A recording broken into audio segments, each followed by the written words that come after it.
చెప్పండి సార్ ఈసారి ఎవరు గెలిచే ఛాన్స్ ఉందంటారు? నూరి ఫాతిమానే గెలుస్తారా మేడం గారు? గ్యారంటీ. ఎందుకని అంత నమ్ముతున్నారు? వాళ్ళ అభివృద్ధి సంక్షేమ పథకాలు ఉండే కాబట్టి వాళ్ళ అభివృద్ధి వాళ్ళకే ఓటు గెలిపిస్తారు జనాలు వేసి. నేను ఒక్కడనే కాదుగా, అందరు వేస్తేనే గెలిచేది. అది బాగానే అభివృద్ధి జరిగింది. మన ఏరియా మాత్రం ఉండటం జరిగింది.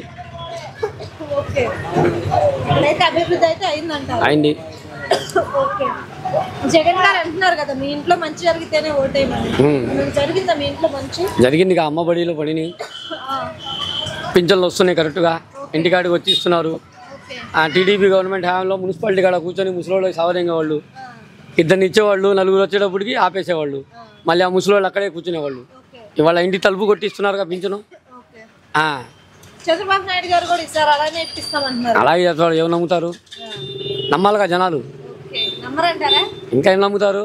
ఆ డోగ్రా డబ్బులు తీసేస్తానన్నాడు. డోగ్రా డబ్బులు రుణమాఫీ అన్నాడా? జనాలందరూ ఓటేశారా? ఏం చేశాడు? గవర్నమెంట్ ఫామ్ అయిన తర్వాత 2 చేతులు ఎత్తాడు. అది బ్యాంకులు ఇంట్రెస్ట్ మీద ఇంట్రెస్ట్ ఇచ్చి కట్టాం. ఓకే.